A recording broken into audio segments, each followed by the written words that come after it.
Hi class. I just did this whole video and I saved it and it only saved the last 24 seconds. So here I go again. This video is over week one, and I'm going to go through the assignments and talk a little bit about the readings without going too much in detail because that's your job, and then the writing assignment that you might select to do today. So a friend of mine, if you see the format, and one student commented in an email to me, the format is quite similar to what we've done in the past. So there's an overview there. It gives the checklist, which is the phrasing I used last semester. But this semester I had a friend say that she did read it, watch it, do it. And I thought, well, that's cute. So I'm going to do that. So we have the introduction to the Middle Ages, pages 3 to 27. I do not expect you to read all 24 pages. So as a college student, you have to learn the art of skimming, especially when you get into your junior and senior years in college. You will get an unbelievable amount of reading to do. So that is, especially, and if you get in grad school, yeah. And I just remember thinking there's no possible, if I read all day, every day, I could not read everything that was assigned to me. And then I had a professor once say, haven't you learned to skim yet? So I thought, oh, so you do want to just skim through pages 3 to 27, looking for pertinent information. So when you're skimming, you might see something about Venerable Bede, or Caedmon's Hymn, or the Dream of the Rood, or the Wife's Lament, and you want to slow down and read those areas. In the beginning, it'll talk about um, the history, and it'll talk about what does medieval mean and what period does it cover. And those are, those are the first two questions right here. And those are in the early pages. I don't remember what page, but it was some of the early pages. Bede is not the person who wrote Caedmon's Hymn. I always have a student somewhere whenever I say who wrote Caedmon's Hymn, and the student will say Bede. More than one student will say Bede. No, Bede told us about Caedmon and his hymn. Caedmon's Hymn was hundreds of years before Bede, and it had been handed down in an oral tradition. Bede is a monk, and usually the only people who knew how to write, who were literate in the sense of reading and writing, were religious people, were religious leaders like Bede. And Bede was a historian, so he took these oral traditions and he wrote them down. Sometimes when he's talking about history, he changed a few facts to make it sound more dramatic, but still, we know a lot about early British history and literature from Bede. So, and he's often called Venerable Bede. And then when you're looking at Caedmon, it's a very short poem that you sing. You sung poetry back then, and you sung it with a lyre. I have a picture of a lyre down below. And so anyway, and they were usually in couplets, and they usually had alliteration, so a lot of words starting with the same letters in there. But the Caedmon's Hymn is a miracle, and I want you, if you read it, if you read what Bede says, and you'll understand why Caedmon's Hymn is a miracle. What miraculous thing happened that made Caedmon be able to sing, the hymn. Then we have Watch It. Do know that I'm not taking the easy route by putting up YouTube videos. It takes about 400 hours to make an online class, and I'm not kidding. I do not even have this one finished. I'm just 1 week ahead of you guys. I know what I'm going to assign, but just uploading it, making it look pretty, making sure I crossed all my T's, dotted my I's. There's so many facets to putting just one assignment up. Anyway, so I go and I find these videos. I watch many, many videos before I decide on one. I can watch a 15-minute video and that was awful, and go find another one. So it takes hours and hours of searching the internet and trying to find good sources. And I don't have to put up videos, but I think they help you whenever you can hear somebody reading something in Old English or see somebody touring some ruins that has a lot to do with what we're studying that week. And I think they help you, and it helps replicate a lot what would happen in a face-to-face class. I so miss. Okay. So we have this history of English literature with the stickman. Even when I taught face-to-face, I used this video. I loved it. We have a video on Caedmon's Hymn below, and we have the Dream of the Rood. And I chose one on purpose that had the Old English because I wanted you to hear what Old English sounded like. It's so pretty. I have a friend who can speak it, and it just amazes me. She majored in, ancient literature. I didn't. I can speak Southern for you because my dissertation was on North and South novels before the Civil War. But anyway, it's beautiful. I kind of wish we still spoke Old English. But what happened was, after the fall of Rome, Rome pulled their soldiers out of Great Britain. They were the protection. They protected the people. And once they pulled them out, then all these Germanic tribes moved in, intermarried with the women. And of course, they adopted the language of the husband. So eventually, Old English just kind of faded away. And what we have now, the English we have now is a Germanic language. A lot of our words like kinder for child, kindergarten, that's a German word. So Old English is what is called Low German. Remember it, mark it down. Might be on exam. Okay. Then we have a brief history of the English language. And then we have some lectures that I haven't yet done. I've got some in PowerPoints from previous classes. I need to go in and make sure they fit the online format and then record some voiceovers and then translate it into a YouTube video. And when I get that done, I'll upload them. So that'll probably be tomorrow. It means I got to put makeup on again. Anyway, so then we have the do it. So make sure you self-enroll.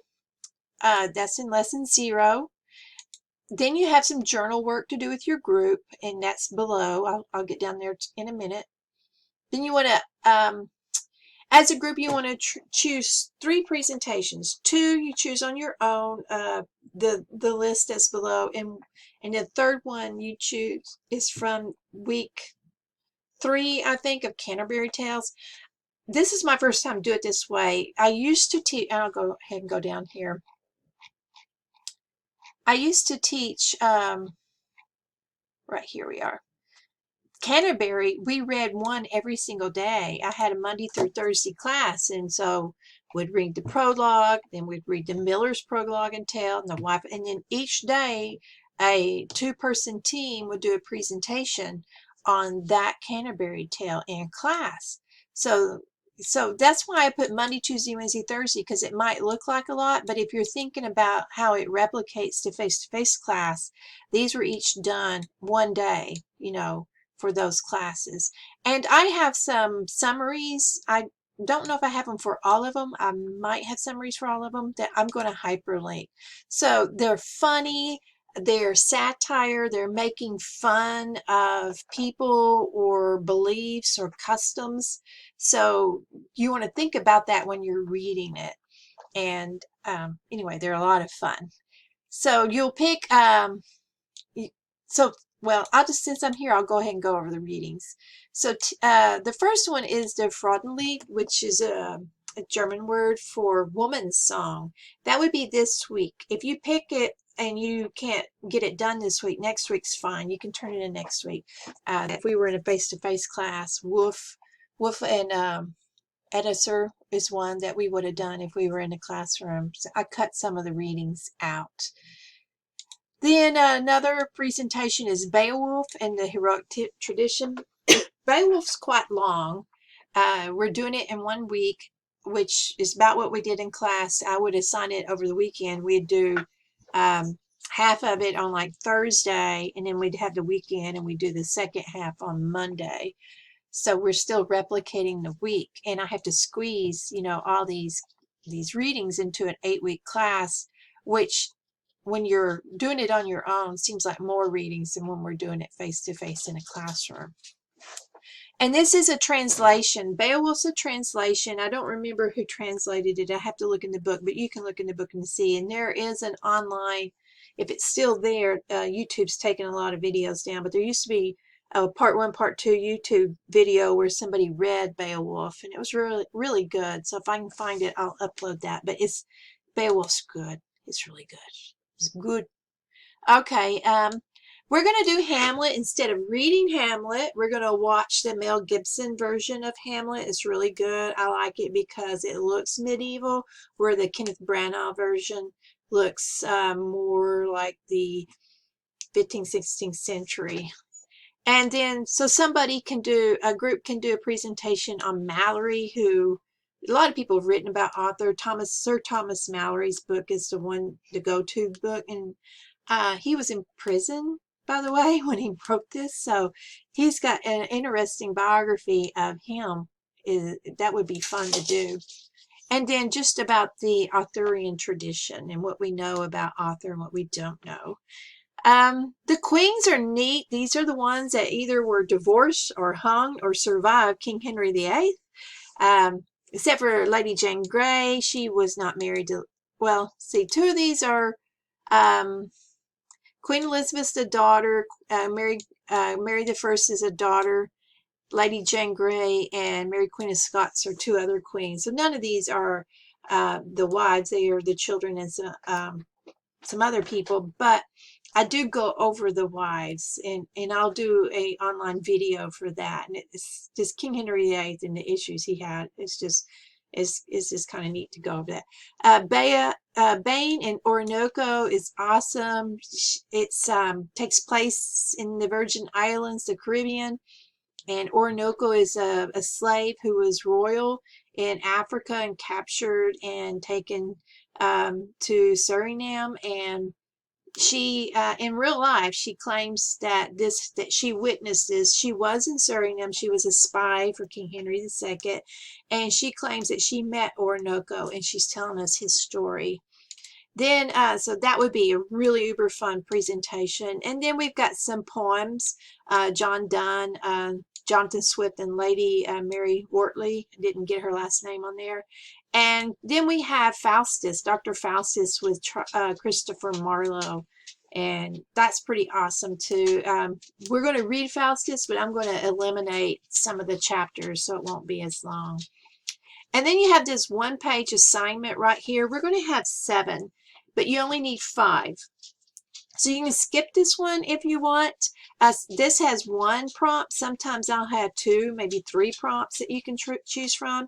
But this one is just 1 this week. I've got a link to a definition of elegy, 2 different links for that. And so I have instructions here. So if you don't want to do this one, you don't have to. But you can't, on week 5, find out you're behind and you want to do week 1. Week 1 closes Sunday night, 11:59. And so you need to keep up with it. If you've skipped 1, then you need to remember in your head that you can only skip 1 more because you need 5. And it's a huge chunk of your grade. I don't remember how much it was, but it's a huge chunk.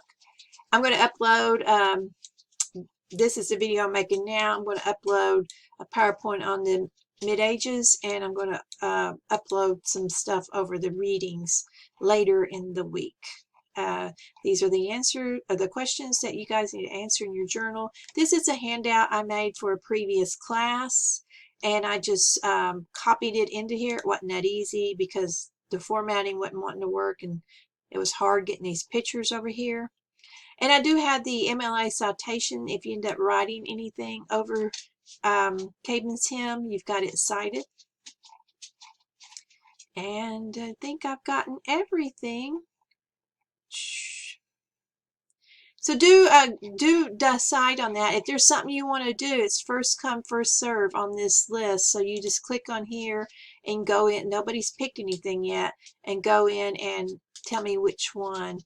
So these are all good. They're all good. Some of you girls might want to do the Wife of Bath. She's got a little feminist slant there, and she's kind of rowdy. And some of them are very risque. Some of them are preachy. Some of them are very ironic. They're all funny. Hope you enjoy them. If you have any questions, let me know. I'm hoping we'll have some fun this semester. Anyway, talk to you later, guys. I'm going to sign out. Bye.